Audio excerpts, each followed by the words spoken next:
Talvez você deva conversar com alguém. 20. A primeira confissão. Deixe-me ficar na defensiva por um minuto. Veja, quando contei ao Wendell que tudo estava ótimo até o rompimento, estava dizendo a absoluta verdade. Ou melhor, a verdade como eu a via, o que equivale a dizer a verdade que eu queria ver. E agora me deixe remover a defesa, eu estava mentindo. Uma coisa que não contei ao Wendell é que se espera que eu esteja escrevendo um livro, e que ele não vá indo muito bem. Por não vá indo muito bem, quero dizer que não o tenho escrito de fato. Isso não seria um problema se eu não estivesse sob contrato, e sendo assim, obrigada a produzir um livro ou devolver o adiantamento que já não tenho na minha conta bancária. Bom, isso continuaria sendo um problema mesmo que pudesse devolver o dinheiro, porque além de ser terapeuta, sou escritora, não se trata apenas do que eu faço, mas quem eu sou, e se não consigo escrever, fica faltando uma parte crucial em mim. E se eu não entregar esse livro, minha agente diz que não terei a chance de escrever outro. Não é que eu não tenha conseguido escrever de jeito nenhum.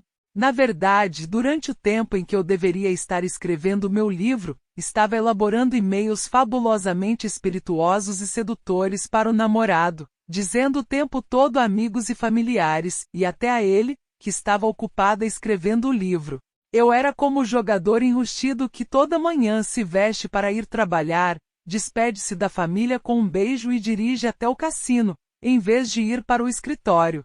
Andei pretendendo falar sobre essa situação com Wendell, mas estive tão focada em superar o rompimento que não tive chance. Obviamente, isso também é uma grande mentira. Não contei ao Wendell sobre o livro que não estou escrevendo porque toda vez que penso nisso, fico tomada de pânico, medo, arrependimento e vergonha.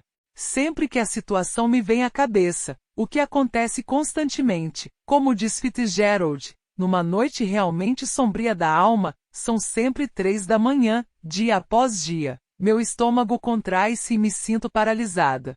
Então questiono cada decisão ruim que tomei em várias encruzilhadas da estrada, porque estou convencida de que me encontro nessa situação atual por causa do que se classifica como uma das piores decisões da minha vida. Talvez você esteja pensando, jura? Você teve sorte o bastante de conseguir um contrato para um livro, e agora não está escrevendo o livro? Af. Experimente trabalhar 12 horas por dia em uma fábrica, pelo amor de Deus. Entendo que isso passe pela sua cabeça. Ou seja, quem eu penso que sou, Elizabeth Gilbert no começo de Comer, Rezar, Amar, quando está chorando no chão do banheiro, enquanto pensa em deixar o marido que a ama. Gretchen Rubin em Projeto Felicidade, que tem um marido bonitão e amoroso, as filhas saudáveis, e mais dinheiro do que a maioria das pessoas jamais verá. Mas ainda assim tem aquela sensação insistente de que algo esteja faltando. O que me faz lembrar, esqueci um detalhe importante sobre o livro que não estou escrevendo. O tópico. Felicidade. Não ignoro a ironia, o livro sobre felicidade tem me deixado miserável. Antes de mais nada, eu jamais deveria estar escrevendo um livro sobre felicidade. E não apenas por ter andado deprimida, se é que a teoria de Wendell, de estar lamentando algo mais importante faça sentido. Quando tomei a decisão de escrever um livro, tinha aberto, havia pouco, meu consultório particular, e acabado de escrever um artigo de capa para Atlantic, chamado Como Levar Seu Filho à Terapia. Porque nossa obsessão pela felicidade dos nossos filhos pode estar condenando-os a serem adultos infelizes, o qual, na época, foi o artigo com mais retorno nos mais de 100 anos de história da revista.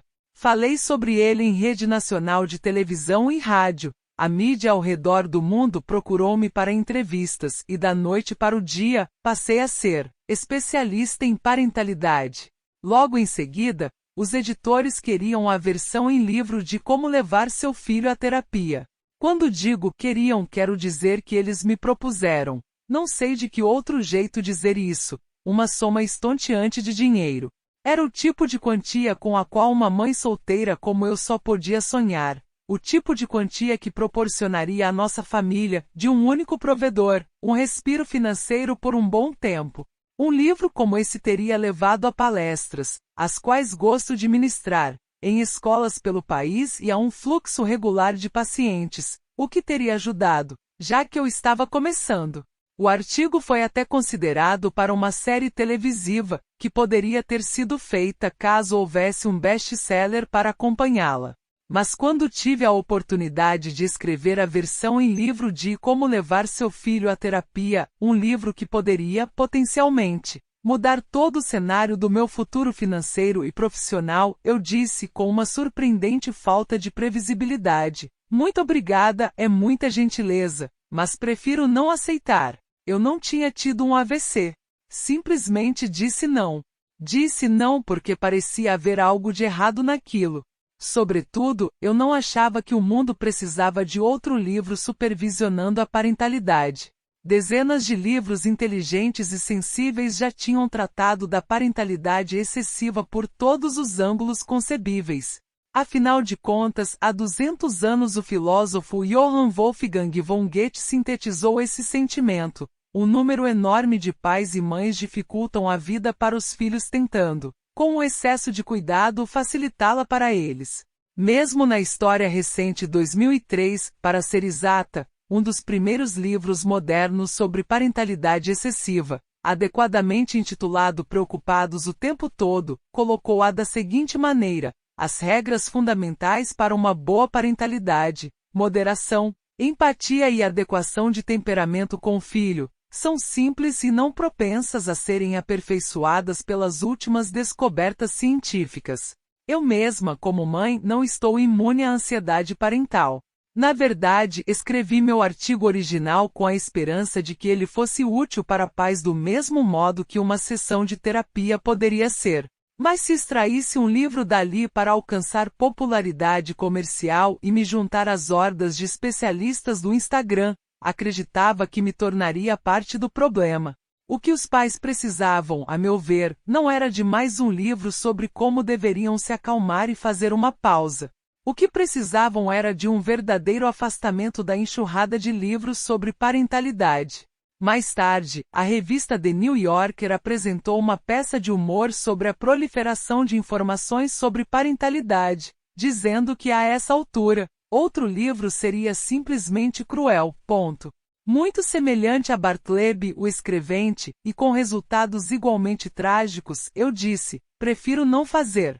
Depois, passei vários anos seguintes observando mais e mais livros sobre parentalidade excessiva chegarem ao mercado, e me castigando com uma carga circular de perguntas autotorturantes. Teria sido eu uma adulta responsável, rejeitando aquela quantia de dinheiro? Tinha terminado recentemente um estágio não remunerado, tinha empréstimos da faculdade a serem pagos, e era a única provedora da minha família.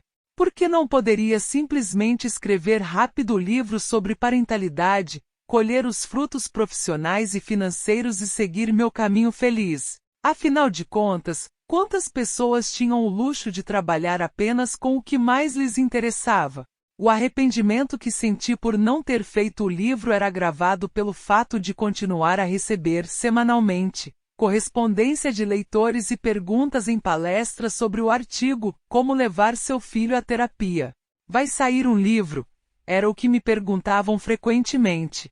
Não, eu queria responder porque sou uma idiota. Eu realmente me sentia uma idiota, porque com a intenção de não me vender e faturar em cima da loucura da parentalidade, concordei, em vez disso, em escrever o livro, agora temido e causador de depressão, sobre a felicidade. Para equilibrar o orçamento no começo do consultório, eu ainda tinha que escrever um livro, e na época pensei que poderia oferecer um serviço aos leitores. Em vez de mostrar o quanto nós, pais, estávamos nos esforçando demais para fazer nossos filhos felizes, eu mostraria o quanto estávamos nos esforçando demais para fazer a nós mesmos felizes. A ideia parecia mais próxima do meu coração, mas sempre que eu me sentava para escrever, sentia-me tão desconectada do assunto quanto da supervisão parental. A pesquisa não refletia, não poderia refletir, as sutilezas que eu estava vendo na sala de terapia.